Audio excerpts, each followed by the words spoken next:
Good morning, Guam. What's going on? Welcome to another segment, another edition of Fit AF. And this morning, AF stands for a footballer. That's right.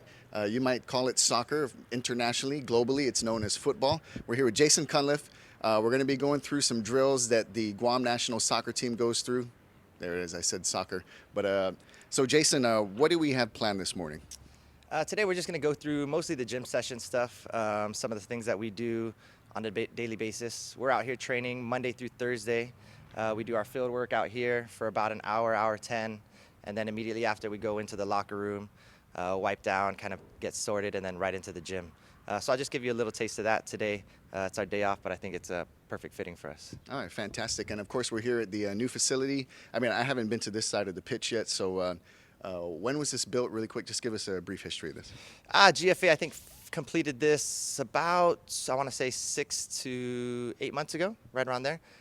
It's definitely been in the plans for a while in terms of the gym space and the extra seating for World Cup qualifiers specifically. But yeah, as you can see, they've done a really good job. We have extra rooms over here, some classrooms and stuff for anything, if we do coaching courses, etc.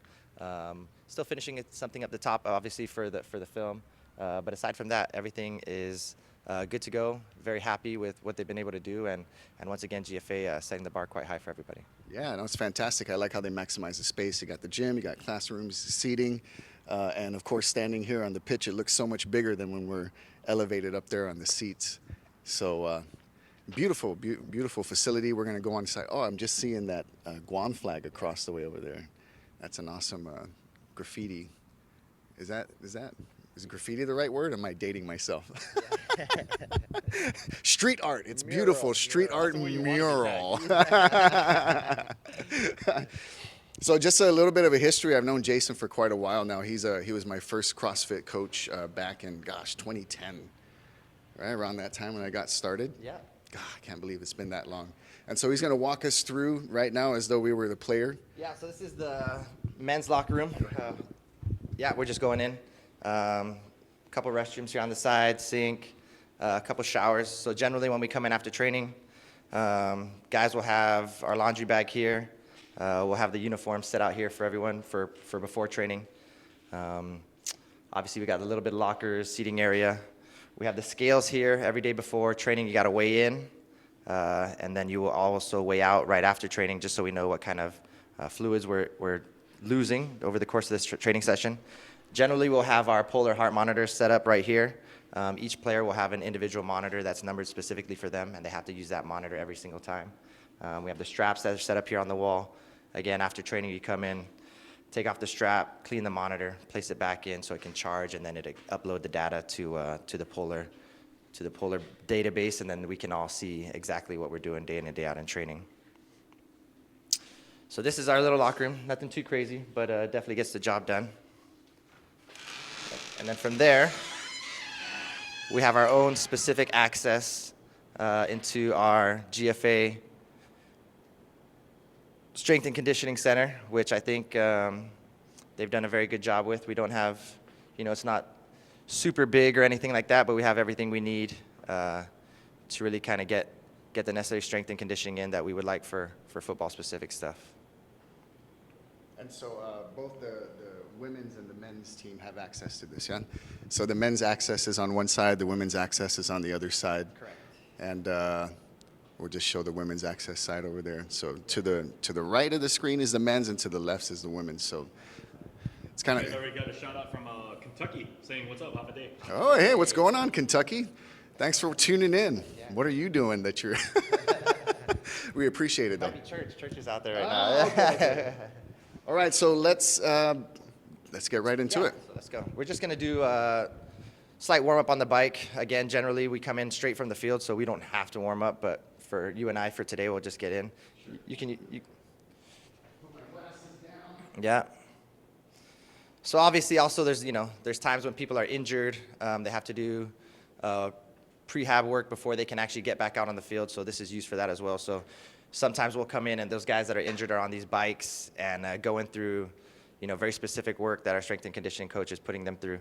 I remember from last week when I did the cycling, how to measure that. using all that information. But yeah, this is This can get very intense, as some of those guys will tell you, and I'm sure some of the people in the spinning classes will tell you it can get very intense. Oh man, my legs feel it. For sure. Yeah, but we'll just use it as a slight warm-up, so nothing too crazy. Guess we can rest the microphone here. Will that work? You'll hold it. That's gonna fall through. There. Oh, perfect. Perfect. So we can be our own DJ as well. I'll just, whenever you're ready, I can put some music on. But I don't know if we put the music on. That's the problem with being on Facebook. Is Yeah, Facebook would kill the stream. I yeah, see. they'll either kill the stream or kill the audio. And That's right. they're not very generous with the music there. And We're then not- a lawyer would kill us. Yeah. So we're gonna be doing some front squats. Yeah, we'll go with some front squats to start, 10 by 3, and then we will go with some deadlifts, 5 by 2, heavy-ish, and then finish off with 2 by 8 at a lighter weight. And then if we have time, we'll get in some lunges just to finish. So nothing too crazy today. That's gonna be a nice lifting day, Yeah. so to speak. Do you still have your fixie bike? I do. That's why it's funny. Every time I get on this, I'm putting my feet in the pedals, you know, and I'm like, oh, back on my road bike. Yeah. But yeah, so I just picked it up from Nate Berkey in the Philippines, because he had bought it from me previously and was using it, and so And now you he's got not. it back? Yeah, now he's not using it, so I bought it back. I was like, perfect. Explain what a fixie bike is. It's just a fixed gear. So there's if the pedals are turning, the wheels are turning. There's no coasting. So yeah, it's a lot of fun, but can be very intense. But it's one of those bikes where it's like you always got to be paying attention, you know, because like you always have to have it out. So it's not like you can, a lot of people riding their bikes, they'll just kind of stop pedaling and the bike will keep moving. Yeah, no. You can't No. do that. No, the rear cog is connected to the chain, and if it's going, you're going.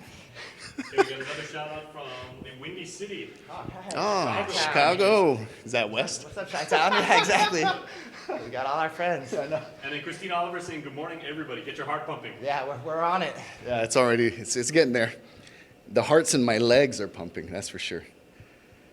That's been a while. So Jason, I mentioned earlier that he was my first CrossFit coach, and I remember the first workout that I went to. 500-meter row, did a bunch of burpees, ran 400 meters, did a couple other things. Then he asked me if I was ready for the workout. I was like, wait, what was that? He was like, that was the warm-up. And so, yeah, not exactly the easiest thing in the world to do, but then eventually that warm-up actually became a really good warm-up, and then I'd be ready for the workout. And that was, I said back in 2010, but you had CrossFit Guahan established in 2008? No, I got my level 1 in 2008, but I established CrossFit Guahan in 2010. Okay, so 2010. Technically, it was the first box in Guam. Out of a garage. A garage. It's about another 30 seconds here. Okay. As you can tell, we're starting to get a little winded. Yeah. Hey, Jay, I got a question, because you did a podcast with Dave Delgado a few weeks ago.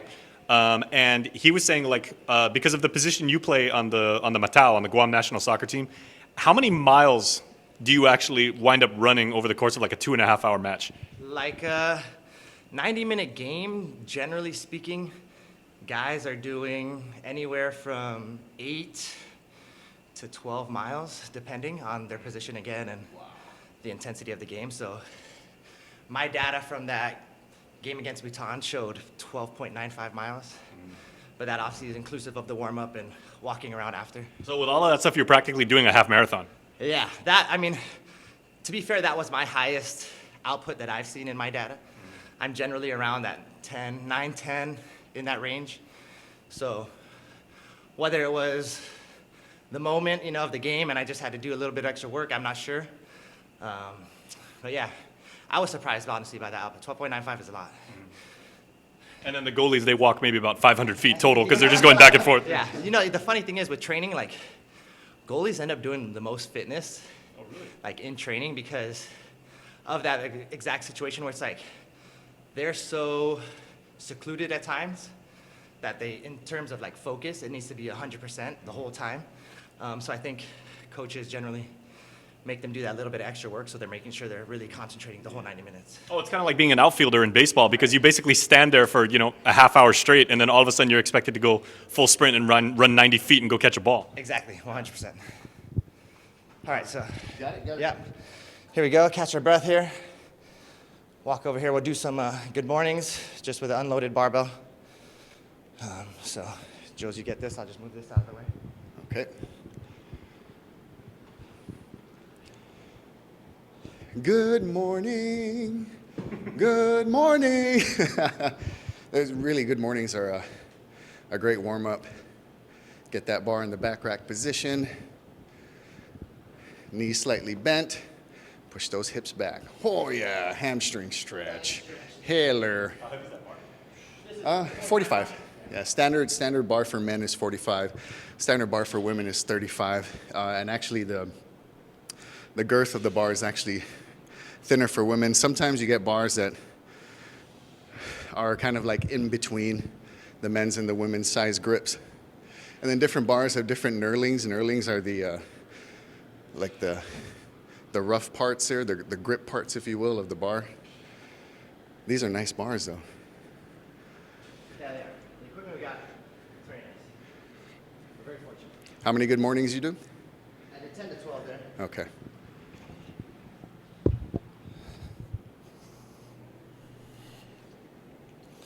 We'll do 2 sets of those.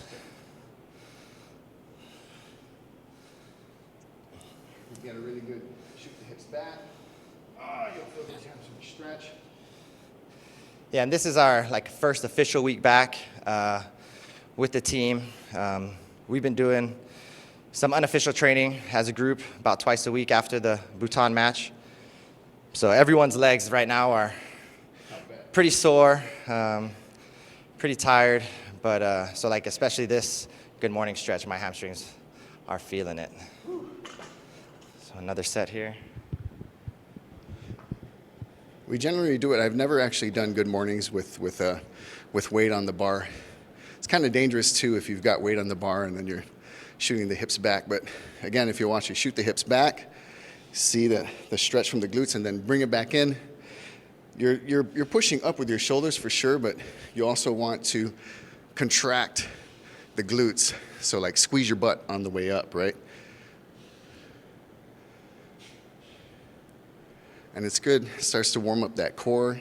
If you notice how Jason, from his shoulders to his hips, the spine is in the neutral position, which is the strongest position and the safest position for your spine. Right? Sometimes you can actually you don't want to hyperextend the back, right? And so when you're standing up straight, you don't want your chest to be sticking out. You want to tuck that chest in. That's why when you see the military and they're standing like this, that's pretty much standing up straight, right? Shoulders back. You don't want your chest out. You want your chest tucked in. And so the good morning kind of helps to get this whole region warmed up.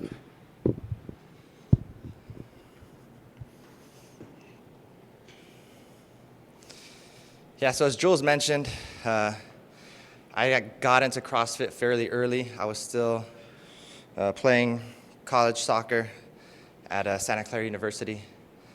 And my brother-in-law introduced me to his good friend who, their family actually started CrossFit Kids. So I got my level 1 in 2008. And again, it was just more so for the knowledge of it. I was trying to, basically at that level in soccer, the level between the players is minimal. Obviously you have your outliers, your Cristiano Ronaldos, your Messis who are at another level. But for the most part, it's just what variable can you control to give yourself that advantage. So before, for me, that was fitness, nutrition. Okay, one thing I've always noticed, and you demonstrated this really, really effectively when you were working out, is soccer players. I've always said there's soccer players and there's Olympic caliber sprinters. You guys have the best posture of anybody in sports. Your back was absolutely straight when you were going down. It was parallel to the ground and everything. How important is it for you when you're running as much as you do to have proper posture and have your back be completely straight? And what does that mean for, endurance, longevity over the course of a game? No, for sure. Obviously Olympic sprinting is very specific posture. It's obviously just linear. Soccer, football, there's a lot of change of direction. So you'll see amongst our team, there's different guys with different techniques, so to speak. But yeah, we always trying to maximize our efficiency at any point in the game or in training.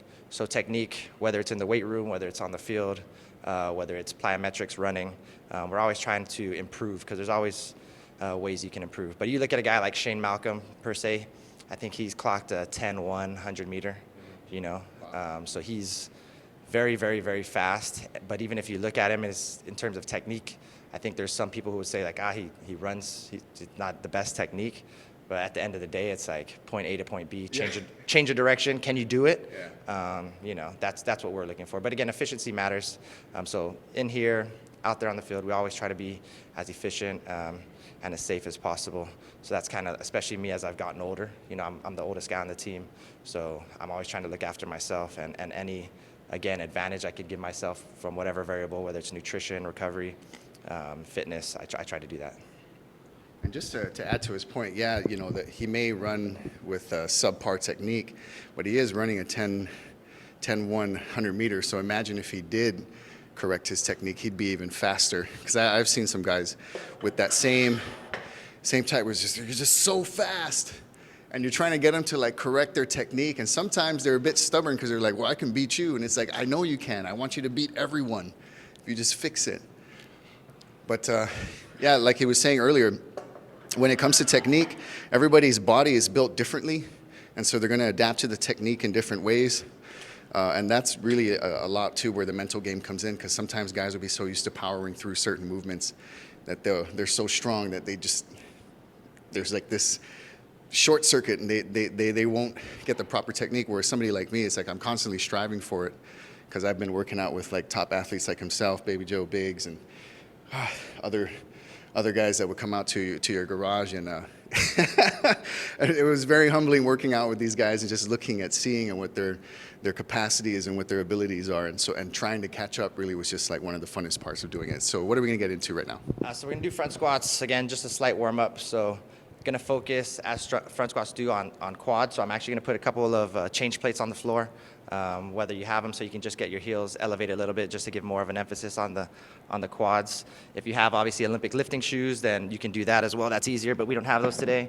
So just going to throw a couple change plates on the floor to put our heels, and again, that's just to focus on the quads and the front squat. Back to Jules was saying, and I kind of touched on this with Dave in that podcast with him, is just Guam, we're so blessed with a lot of really gifted athletes in different sports and different avenues. And we've been fortunate because we've had all these crossover, basically MMA guys, jiu-jitsu guys, wrestling, that we've been able to train with and just feed off each other and give each other as much support as possible. And so again, guys like Custom Fitness, Paul and Ryan, who are some amazing athletes, who I looked up to growing up, and who do their part. You have the gyms, Still Athletics, obviously Paradise Fitness, Mikey Scrow, his dad, who's always done a great job, Tony, of helping local athletes try to achieve their best. So that's the great thing about Guam, and again, I touched on it with Dave, is like we all reach out, and we all try to help each other. And so, I think if we can continue to do that, the sky's the limit for our athletes. And that's, as I get older, obviously something I'm trying to do more and more, is just find ways to give back. That's that old man philosophy talking. But I mean, what to his point is, you've worked out a lot. And we can go ahead and get started as he gets into the front squats. But Jason has dedicated his life essentially to competing at the highest levels that he's able to expose himself to, particularly and most importantly, to bring that back to Guam, right? So anytime an athlete on Guam has the opportunity to go out and compete against athletes at even higher levels, they can bring that experience back to Guam and get the next generation ready. So I got to give a big shout out to Topher Caleb Barreto over at Unified for training Ethan, who went to the CrossFit Games. 17-year-old kid went to the CrossFit Games for the first time, came in the top 5. Just Ethan Elwell, just an amazing athlete. I'm telling you, remember that name. This guy, he's like a grown man already. He's like 6'1". He's statuesque, and you look at him and just pure of heart. I'm sure he can be a raging beast on the field, on the pitch. He plays soccer. I'd love to see him play a few other sports, but you know, that's a like you were saying, it's a beautiful thing about Guam. Yeah, to touch on that, Ethan, as Julius mentioned, he is on the national team with us. Ethan was one of the guys who was a ball boy last World Cup qualifiers. 10. So to see him grow as a person and as a footballer and be able to come into the team and now be an official member and be pushing us on the field to help us get better, it's a beautiful thing. And so we've got a couple other youngsters coming up in that same position. But like Julius said, it's a credit to the community. Guys like Caleb and Topher and Ian Mariano when he was still over there at Unified. And I mean, one of the first guys to kind of have the home gym set up, let's not forget, Melker Manabusan, you know, with Spike 22. Yeah. Melker always has done an amazing job helping the local boys in any way he can, whether it's with training or setting up fights for them in Japan. So a big shout out to Melker. Let me see the guns for both of you guys. Okay. There's not. I got pellet gun. He's got a nice fancy gun with blessings. Let's just let everybody out there know front squats. What are the benefits of that? Front squats as opposed to back squats. I mean, obviously, you know, you're moving the weight on your back. It's going to give you a little bit more of a focus on the posterior. Front squats allow you to stay a little bit more upright with your torso, which allows you to focus more on the quadriceps. And so I'm kind of, because I get to pick the workout, my hamstrings have been super sore all week. So I'm like, you know, let's go with some quads. But no, front squats are great for health and longevity. You don't have to do too many of them. You don't have to go way too heavy or anything. Obviously, a lot of people, and I'm sure you can agree to this, initially have issues just with the rack position, flexibility of the wrists and shoulders and getting in that. There's other methods that, you know, they can work around those issues, mobility issues. Yep. Yeah, you can put the bar across your shoulders and then kind of cross over your hands. Makes it a lot more difficult to control the barbell. So. Yeah, so working into that position can be tough, but there's definitely a lot of drills out there that you can do, or if anyone has any questions from Facebook Live and looking for some resources, we can point you in that direction as well. That's not a problem. Okay, so we're going to get into our next set here.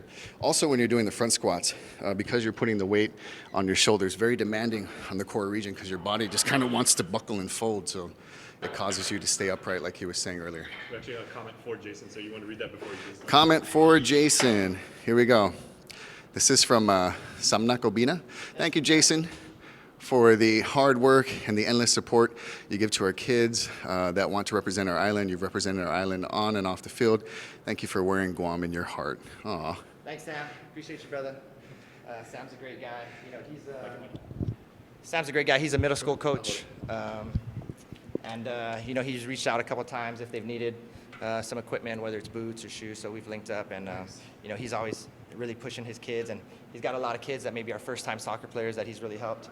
So it means a lot, Sam. Thank you so much for that comment. Appreciate you, my man.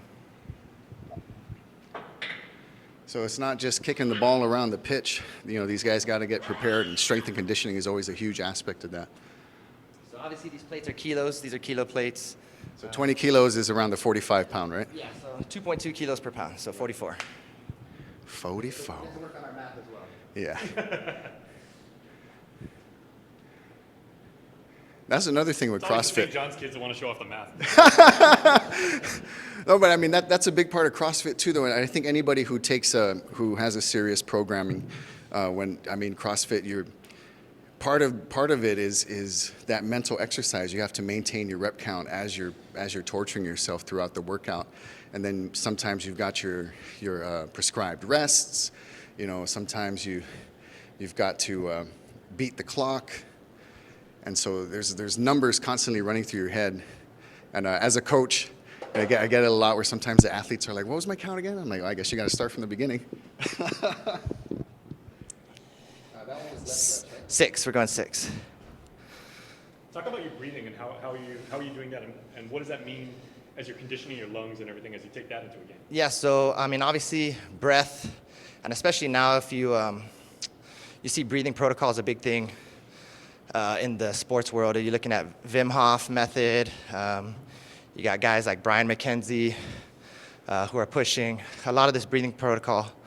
So of course, this weight's not too heavy, but before you lift, you want to brace, take an air in, really brace your stomach so you're protecting your spine. So you get that big breath in the belly, go down. When you come up, you'll exhale. And do you always do in through the nose, out through the mouth, or can you? I generally try to do in through the nose, out through the nose.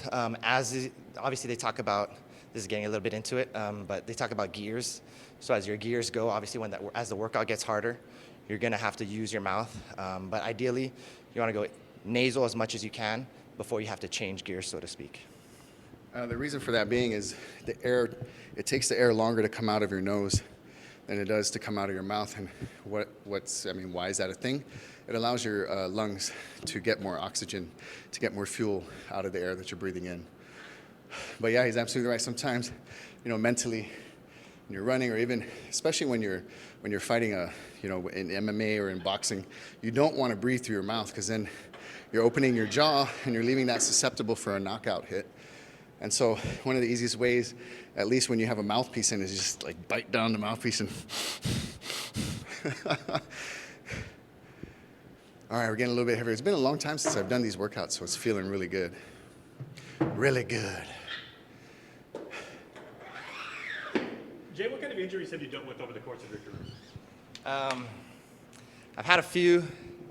I think probably the most obvious one is the tooth. Yeah. Disappearing. Yeah. How do you do that? How do you So when I play, I don't wear my. Oh, you play hockey too? Yeah, exactly. I don't wear my flipper. So that's the most obvious one. But I've had my leg broken. I have you can see the scar on my knee here. So I have a rod in my left tibia. That was from freshman year college. The tooth was an elbow from maybe junior, senior year college. I've had my nose broken. Obviously, lots of sprains, ankle sprains. I've had my knee scoped. MRI said it was meniscus, but when I was actually under the knife, it was just patellofemoral cartilage floating around, so meniscus was good. So knock on wood in terms of that, my ligaments and whatnot have been fairly healthy. But yeah, like any athlete, you're going to deal with injuries. That's just a part of the game. You try to mitigate it as much as possible.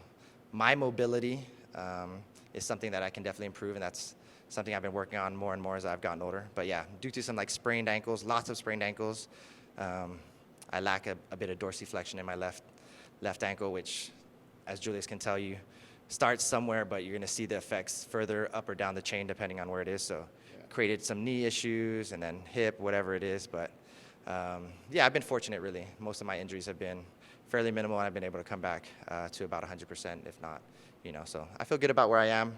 35, again, I'm the oldest guy on the team. Hopefully I can keep doing it for a few more years. Cool. And he's absolutely right. Go ahead. You're up next.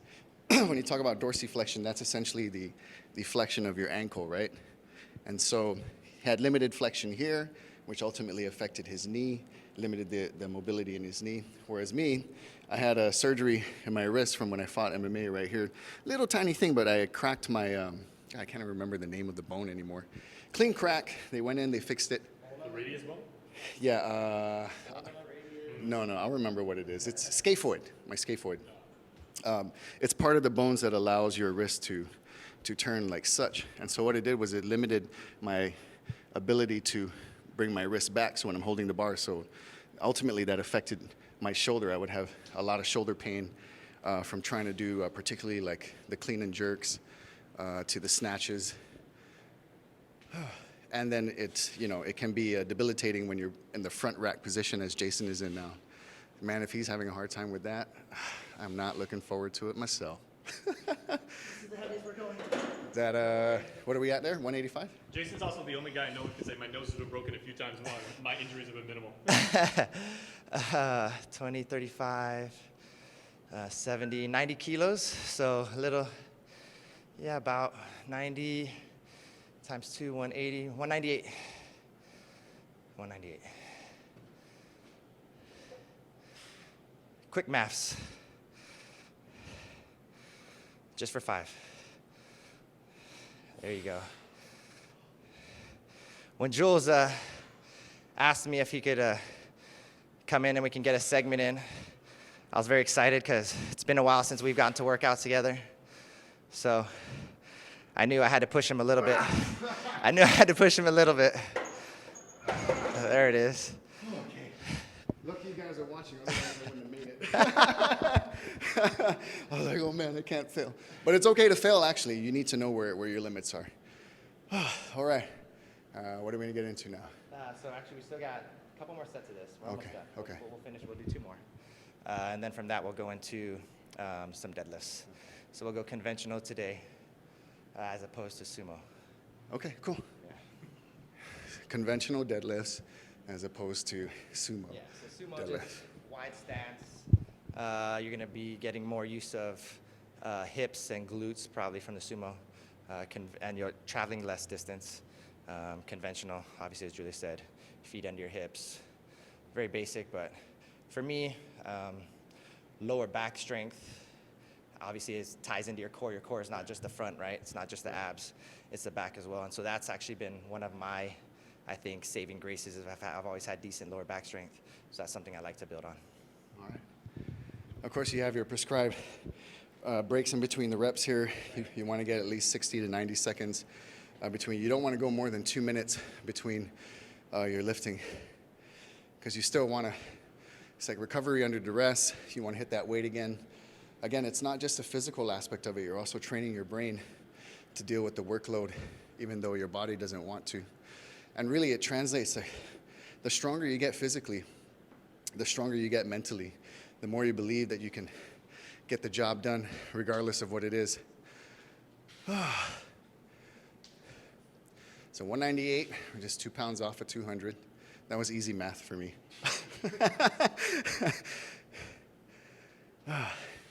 The strain on the forward part of your body is intense, especially as you build.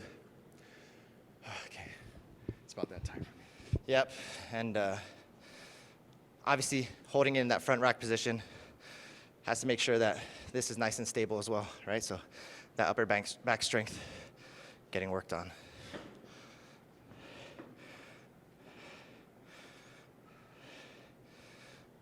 Attaboy, Jules. You got it.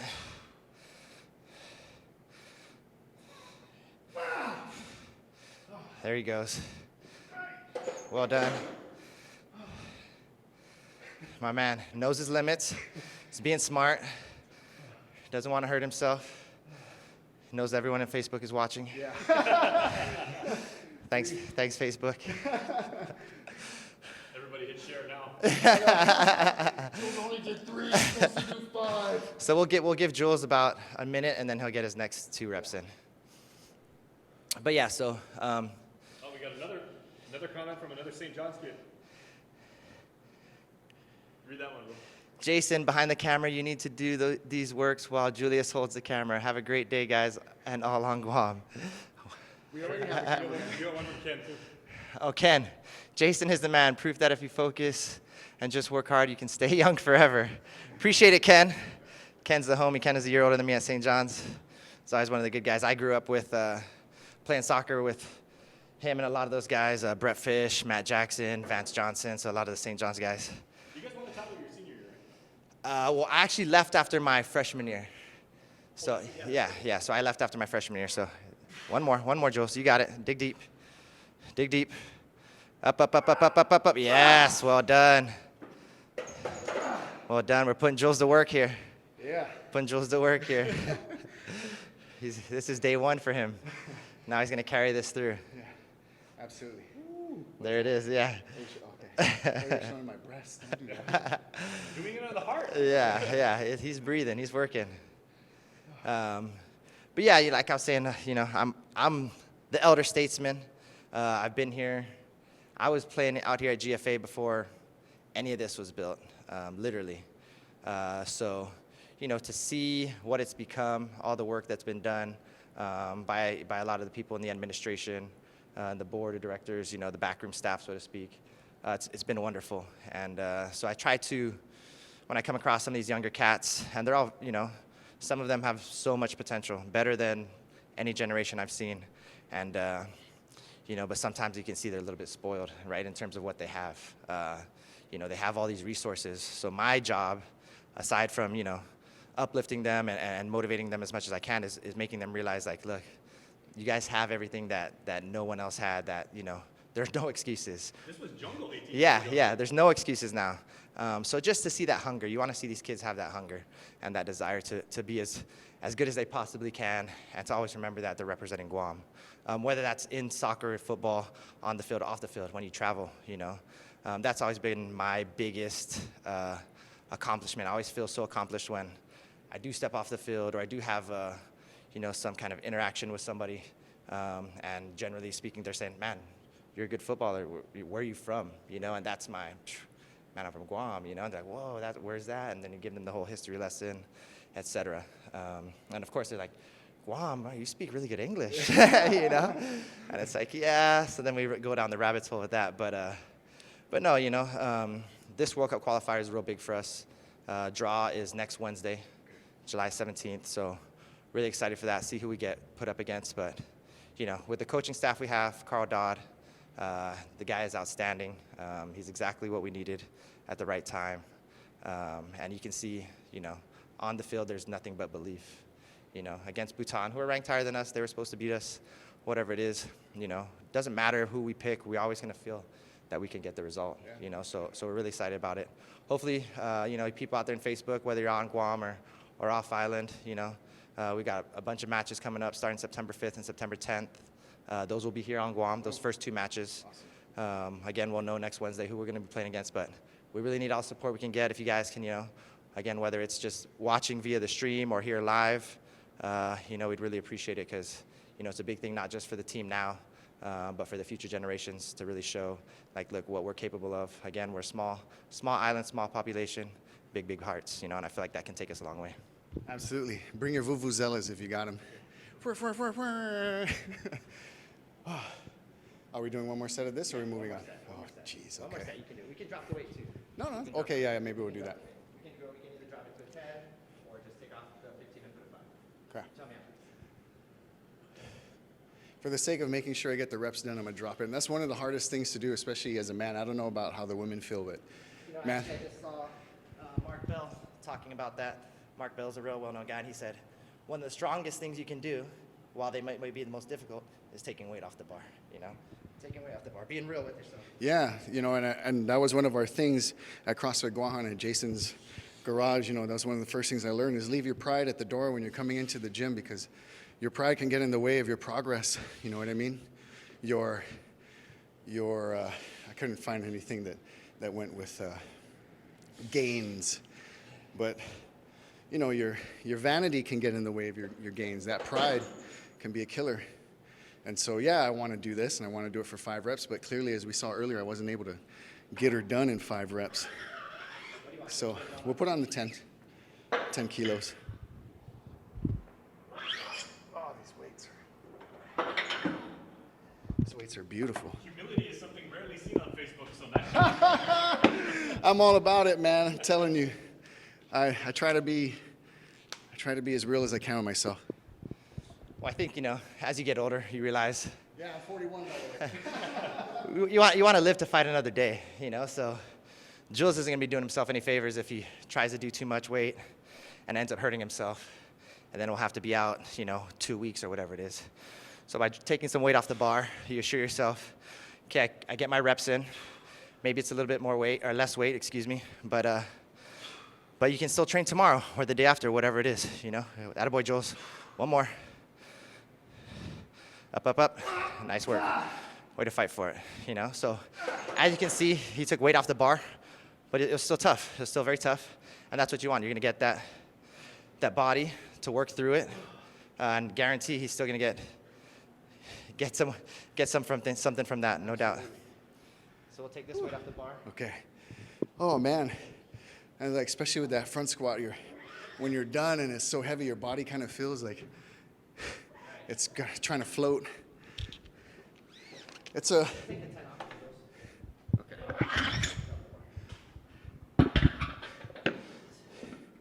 Lifting, and I know you hear like the Church of Gains, or the gym is my church. it can be a religious experience when you're in here and you're dealing with this, kind of picking up your cross, so to speak. Whew. We're gonna get into deadlifts now. All right, here we go. Ladies, deadlifts, really good glute workout. Now, I want to stress this again. Jason kind of hit the point earlier. These are essentially kind of like powerlifting type workouts. And a lot of people, especially as a coach, are like, oh, I don't want to get too big. I don't want to get too big. And it's like, well, don't go heavy. But that's the trick, is once you start getting stronger, that ego kicks in and you kind of want to start getting heavier and heavier. But really, if you don't want to look like a hulking mass of muscle, just don't go too heavy. What do you have to say about I just, some people are afraid of the barbell. Yeah. So even if you did deadlifts with dumbbells, Right. one in each hand, honestly, those are one of my favorites because you really get that extra stretch in the hamstring. So, if you're afraid of the barbell, pick up 2 dumbbells, 20, 30 pounds, depending on where you are in your fitness goals and what have you. And you can do deadlifts just like that, similar. So if you're afraid of this, don't worry, just use some dumbbells. Works just as well. Right. Really works those hamstrings, works those glutes. It also works the core, because your core has to be stable as you lift the bar. If you watch Jason here, he'll get into his neutral spine, right? Shoulders over the bar, stand straight up. This will be our last workout. We'll go through our sets and our reps through this. I want to thank you guys for hanging out as long as you have. This has been a really great time for me. It's reminiscent. Right? It's nostalgic. Just get 5 in there. I used to get anxiety when it would be time to go to his house and work out. Like literally, like, oh man, oh, I gotta go. Really? It's funny because it'd always usually be about minimum 3 of us, but usually about 3 to 5 of us. So, the people around, you're always you don't want to be last, right? You don't want to be last. So there's always a friendly competition amongst the group. Talk about your diet when you're training, especially like when you're training for international matches, like how far out and like what you eat and what the team won't let you eat. Yeah, for me at this point, don't get me wrong, I love my ice cream. Half-baked Ben & Jerry's are the best one. But yeah, I'm very, I need carbs for what we do. I know I was following the paleo diet for a long time from a guy, Rob Wolf, who's an old CrossFit guy, a lot longer ago before it became this big hype, the keto diet. All of it's very beneficial depending on what your goals are. But as an athlete, you need your glycogen, so carbohydrates, you need them. So I depending on what I do during the day, generally if I have training, I'm the kind of guy I don't need to eat before I come to practice. I can train on an empty stomach. Some guys, they need to have a coffee or a quick oatmeal. Yeah, I prefer going in on an empty stomach. So I'll come in, I won't eat, just have a water, a quick, maybe some BCAAs, branched-chain amino acids, before training. Come in, right after I'll have a protein shake, and then I'll go either get, just a protein, whether it's steak, whether it's fish, whether it's chicken, lean protein, some carbs, generally about 1.5 to 2 cups. That's after it's cooked, rice, and I just eat white rice. White rice is fine for me for what I do. And then just some greens. So nothing too crazy, just usually decent amount of protein. I try to get in about 1 gram per body weight, maybe a little bit more, 1.2, 1.3 grams per body weight. But I should weigh and measure, but I have a decent enough eye of it for what I'm doing that I just go with that. But if you want to be real particular, if you want to really nitty gritty, you got to weigh and measure your food. Is anybody on the team vegetarian or pescatarian? A few pescatarians. So just fish. Yeah, just fish. Yeah, definitely a few guys like that. Obviously, it'd be nice if we had grass-fed beef, free-range chicken, et cetera, that we could choose from here. But you do the best with what you got. I was gonna say we do have free-range chicken, but you kind of want to puck-side that before you eat it, because you don't know what that chicken's been pecking on. Free range doesn't mean running around the Yeah. Yeah. 100%. And for those of you who are just starting to work out and you're thinking about the diet and it gets really stressful, because that's how I was in the beginning. I really to be forthright, I didn't have the ability to both diet strictly and adopt a consistent physical regimen. And so what I did was I just focused on getting the consistent physical regimen. And as I saw the gains, as I saw the weight loss, as I started to see the muscle building, I made the conscious decision to curb my diet and to start to eat a lot cleaner. I don't want to say healthier, right? Because to eat is to be healthy because you need sustenance to live, period. But I started to clean up my diet. And I'm not trying to say that diet is not important because it absolutely is. It's actually more important than the physical aspect of it. But they go hand in hand, right? And especially like Jason said, if you're training to be an athlete, you got to be very, very strict with your diet, but you also have to be very careful. Athletes do need those sugars to go, right? But you got to pick what's good for you, what's good for your body. You really have to listen to it. What am I taking before? What am I taking after? And how does it make me feel? So same thing, the three of us, I guess, are the same. We don't like to eat before we work out. I had water and an apple. That was pretty much it. I needed a little booster to get me going this morning. It's really after the workout. I was a pescatarian for almost 2 years. It was probably the most fit and the most energetic I've ever been. I was at 165, super lean. I was able to do these workouts without breathing as heavy as I am now. The sweating, though, I've always been the sweatiest of the sweaty. I'd always have puddles in the gym when I'm working out. That's just kind of been my curse, I know. I like wave to somebody and you can already see the sweat comes off my hands. It's really gross. Just to touch on that, I'm the same as Jules and Marcus, Lopez, as you know, and Ian Mariano. We kind of have our own little in-house joke competition, like who has the biggest sweat puddle at the end of the training. Like, it's gross. Like, guys will be out there, and I like to wear either a long sleeve or a light windbreaker when I train, just to get that extra sweat. And guys are like, what? How are you, training like that? I was like, I need this. If I'm not sweating, I feel like I'm not working. Yeah. So that's like the weird thing about when we played in Bhutan, because it was like 65 elevation, like, so it's like, you like get done with training and you did work, but you just don't have that same sensation. It's like, did I really train that hard, And that's why I wanted to talk about that. That's one of the things too when I'm working out in air conditioning, especially if I'm doing like intense cardio or when I'm breathing really hard. That air condition really starts to get to me because the air gets so humid, it starts to hurt the back of my throat. Your body is trying to cool off by sweating, but then you have the cold AC blowing on you, so it's kind of throwing everything off. It can be not distracting, and not debilitating, but it definitely gets me, and I guess I should get over it mentally. No, I'm the same. Training in air conditioning is a little bit different, and Jules is mentioning that because you guys can't tell, but the air conditioning's on in here right now. So it's that weird, you're sweating but you're cold sensation. Oh, you got another shout at the bottom from Jamesa. Is that Jamesa? Aha, it's my boy, James Whips. James Whippy. So James was our national team goalkeeper on our first youth national team trip, U16. We went to Nepal. So him and his brother David have always been big in the Guam soccer community. Yep, shout out to his dad. Rest in peace, Mr. Whippy, who has also had a big part to play in Guam football. On our traveling, one of our youngest trips, we went to Philippines. Tumon did, actually a few clubs did. Tumon went, Crushers went, and played Xavier football school out there, and they had their own little tournament. So that was one of our first memories. And shout out to Coach Vince Napati, head of airport police now. Congrats to him. He played a big part in a lot of our development as well. I remember when he first came back to Island, he couldn't have been older than 23, 24, and he came out and was one of my first coaches at that age. Really inspired me with juggling and certain things. And it's funny to look back now, and I'm playing with his son, Dylan. Dylan's on the men's national team. But yeah, just see those little moments that you remember as a kid, because that's literally, he showed me how to stall the ball on my foot as a maybe 8, 9-year-old, maybe a 10-year-old, but I remember it, and it's that, of all the things that I did as a kid, like those are one of the things that I carried with me. So going back to these kids now, it's like, even just one conversation that might be, hey, what's up, how are you doing, keep working hard, you're gonna get there one day. For me, it might just be, a conversation to him. That kid might carry that with him till, he's now the captain of the men's national team or whatever it is.